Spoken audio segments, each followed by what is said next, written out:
Okey,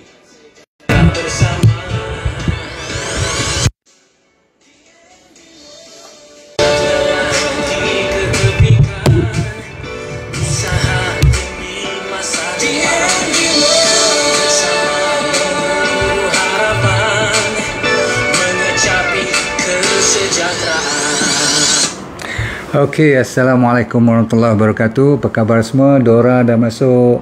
Siapa tu? Hasya Azman, Ica, nak sebut macam mana? Ica Faz, B Suryati, Puan B Suryati, Fatimah pun ada, daripada Semenyih pun ada, daripada Kelantan, atau daripada mana lagi? Daripada Aceh. Iman, apa khabar Pak Iman ya? Ataupun ya, betul. Okey, dari Aceh ya, terima kasih.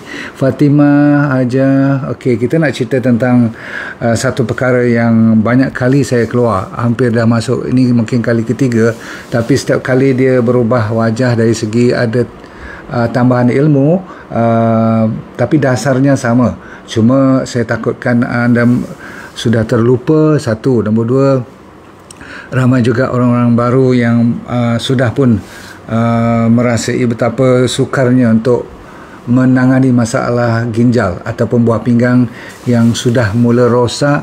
Dan saya ingin bagi tahu pada anda sekalian, hampir 50% daripada anda yang bermasalah anda tak tahu pun dulu, betul tak? Ada tak kat sini yang tahu-tahu dah stage 3, faham tak? Dah doktor cek tengok kaki dah bengkak, betul? Jadi kita nak bagi tahu secara awal, ataupun anda yang tengah melaluinya, tengah sengsara sekarang pun, tolong dengar elok, terutama sekali bagi mereka yang ada diabetes dan ada blood pressure, termasuklah yang ada obesity dan ada penyakit-penyakit yang berkaitan dengan tiga serangkai itu: blood pressure, high blood, kolesterol, dan selalunya ada kaitan dengan obesity. Dan kalau semua ni berempat datang sekali, mulalah jantung pun buat perangai juga, maksudnya bermasalah nanti. Faham? Okey, lagi sekali saya ucapkan terima kasih kerana sudi join. Kita sambung terus. Nombor satu, anda kena tahu kenapa Tuhan jadikan buah pinggang tu dua. Okey, sebab dengan satu saja kita dah boleh hidup. Berarti Tuhan nak bagi kita spare betul-betul, mengatakan ini antara kilang ataupun organ yang paling mustahak selain daripada liver. Satu lagi ialah liver. Dan liver dengan kidney ni merupakan dua gandingan bau yang cukup mantap. Kalau dua-dua ni bersih, dua-dua ni dalam tip-top, kalau doktor kata you have no problem with your liver, you punya kidney first class, I rasa you patut sujud syukurlah hari ni. Ya, sebab saya nak fokus kepada buah pinggang yang kerja asli atau resminya ialah untuk menapis. Kita pun ada penapis, macam orang panggil filtration system, sebab terlalu banyak zaman moden ni bahan-bahan yang you tahu sajalah, sehingga kan masuk bahan toksik, bahan-bahan pestisida, termasuk pewarna, termasuklah racun-racun yang kita tak sedar, plastik, so banyak lagi. Jadi kita harus tahu apabila buah pinggang ni rosak, dia tak boleh tapis. Bila tak boleh tapis, semua bahan-bahan toksik ni naik balik ke badan, maka keluarlah masalah-masalah seperti masalah penyakit kulit, masalah penyakit psoriasis, penyakit autoimun, penyakit sampaikan orang kata bengkak, ataupun masalah-masalah liver pun akan terganggu sebab dia kena kerja lebih daripada kawan dia dah rosak ni. Faham? Okey. So nombor dua, dia juga membalancekan balik fluid, sebabkan dia menapis. Bila darah tu satu hari lebih kurang 200 liter yang harus dia tapis, dan setiap satu darah yang melalui proses penapisan tu dia diulang 60 kali sehari. Dahsyat tak? Saya ulang, 60 kali. Contoh, kalau sel tu masih hidup, dia akan pergi pusing, lepas tu buat reverse balik kalau dia masih dipergunakan lagi. Kalau tidak, dia akan dinyahkan sebagai bahan-bahan kumuhan yang tak diperlukan, seperti urea, amonia, apalagi uric acid, kan? Sebab tu orang yang kena gout, selalunya buah pinggang dia pun dah rosak. Faham tak? Orang yang diabetes tu memanglah kena jaga betul-betul, sebab dia yang merosakkan buah pinggang sebenarnya, gula yang berlebihan tu. Faham kan? Okey. Dan kreatinin lagi, ada lagi lah bahan-bahan lain, tetapi elektrolit seperti sodium, potasium, magnesium, semua ni, semua nak dibalancekan balik tu perlukan bawah pinggang. Dan you tahu tak, red blood cell you ni, darah merah you tu adalah ada kaitannya dengan fungsi buah pinggang dia. Dia yang membolehkan keluar hormon yang menjadikan red blood cell. Macam jangan main buah pinggang. Tu saya kata Tuhan bagi jadi berapa? 2. Dengan sebelah pun boleh hidup. Okey, dan kenapa tadi awal saya kata 50%, tak tahu kenapa. Sebab apa? Kalau 50% rosak pun you boleh lagi hidup dengan 50%. Kalau tak pernah pergi cek darah, tak pernah cek kencing, you masih lagi boleh pergi main bola, boleh pergi lagi berjalan, pergi umrah balik pun tak apa lagi. Tapi bila dah bawah pada 50%, nanti saya cerita. So ada satu lagi yang dia keluarkan, iaitu namanya blood pressure.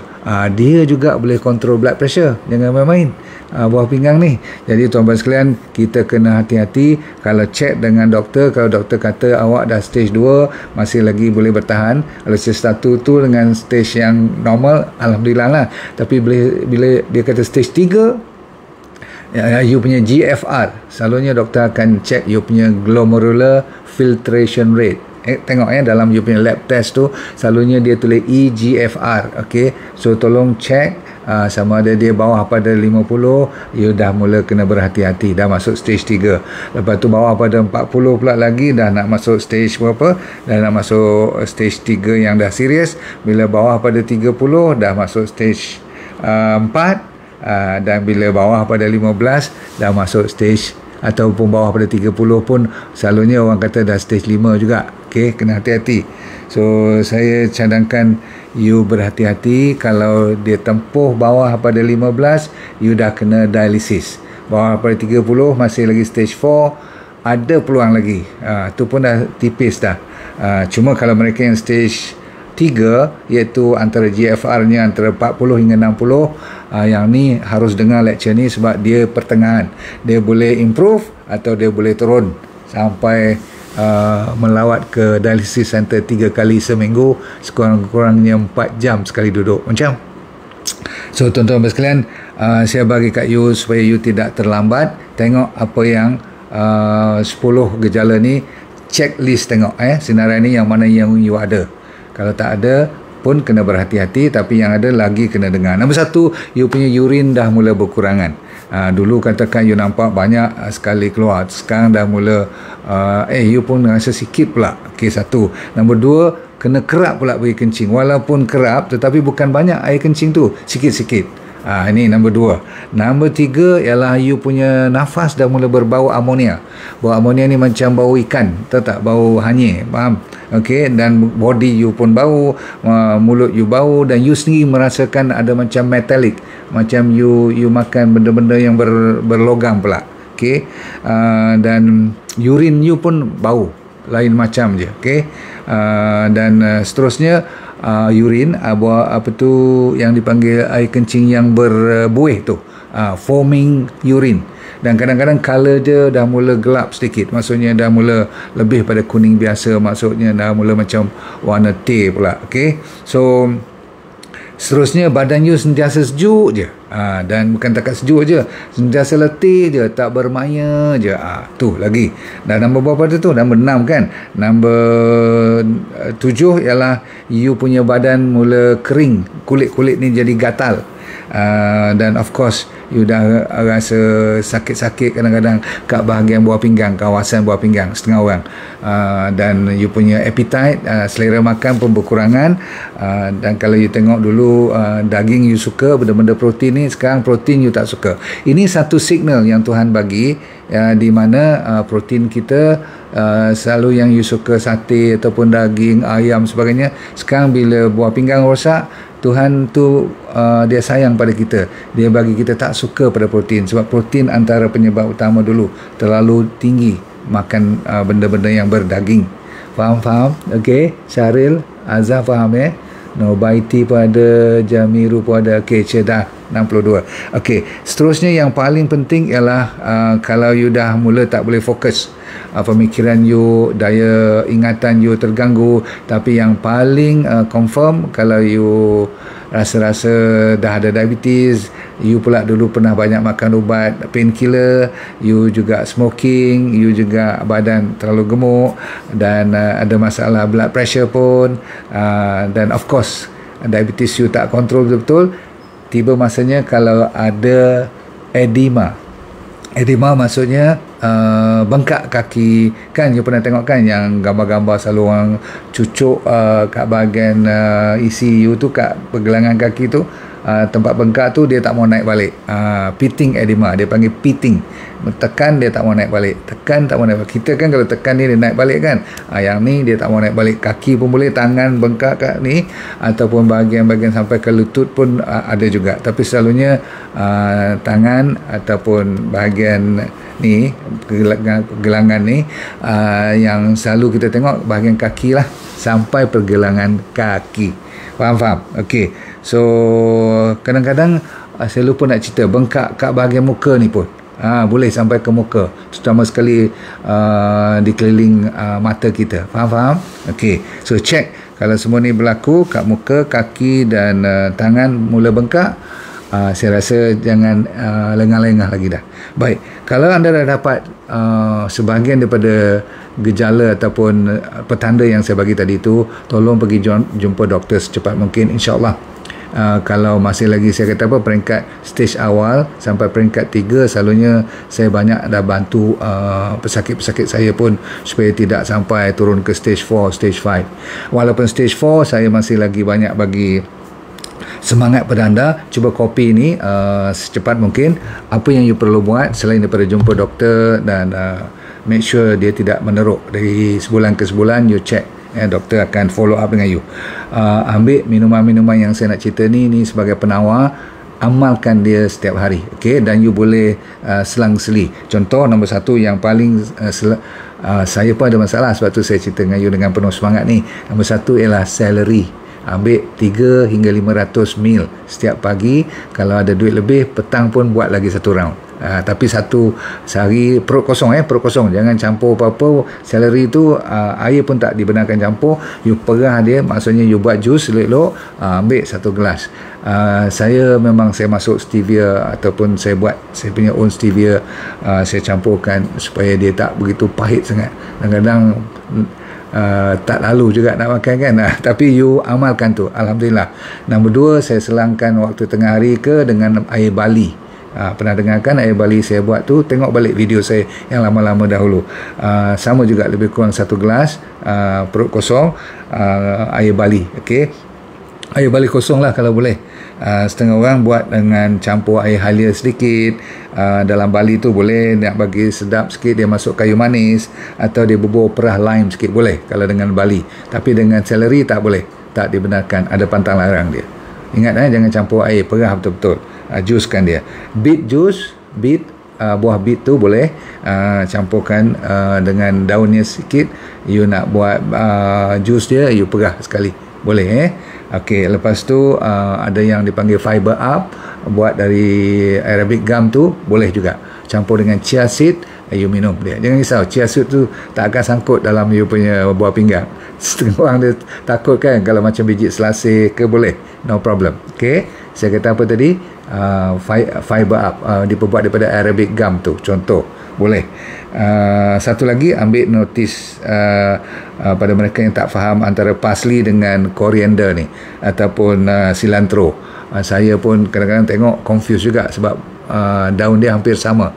You tahu kan, daun sup dengan daun coriander ni lain. So yang penting kalau kat supermarket tu dia tulis lah parsley. Okey, parsley tu orang kata celery Cina, boleh. Ambil tu, campur dengan cilantro, ataupun orang panggil ketumbar tu. Tahu ketumbar kan? Dia kuat sikit bau dia tu. Okey, you campur dua-dua, you buat masak periuk. Bila saya kata perkataan masak periuk tu, always ambil segenggam celery, ataupun you ambil guna perkataan parsley pun tak apa. Parsley dengan cilantro, ketumbar tu, campur dua-dua sekali. 2 genggam tu, basuh elok-elok, akar semua buang, jangan ambil yang kotor-kotor tu, bersihkan semua. Buat masak periuk. Always 4 gelas, rebus dia sampai jadi 2 gelas. Minum. Okey, pagi sekali, petang sekali, perut kosong. Okey. Ada orang juga bantu untuk cepatkan pulih, diselang-seli dengan teh halba. Dia nak minum teh, tapi kalau you ada kidney problem, you ambil teh halba, fenugreek. very good. Ni orang India punya petua. Kalau kita tu ambil Sacha Inchi Oil, kalau saya mesti ambil dengan Sacha Inchi Oil punya DND 369 tu. Kenapa? Sebab dia ada omega 3, very good untuk masalah inflamasi bahagian-bahagian buah pinggang kita ni. Banyak yang berlaku kat situ yang dah mula nak rosak, so kita nak hidupkan dia balik. Sama juga you ambil dengan D3K2. Jadi apa saya kata tadi, Sacha Inchi Oil dengan D3K2 among the best support supplement. Last sekali, kalau you nak ambil cara kampung, akar semalu. Tahu akar daun semalu, bunga semalu tu akarnya sahaja, bersih elok. Yang ni betul-betul kena bersih, buat masak periuk. Jangan makan akar dia tu, ambil air dia setelah ditapis. Okey, saya rasa lebih pada cukup. You kalau nak teh lagi satu tu, selalunya orang galakkan you ambil green tea lah, atau matcha tea.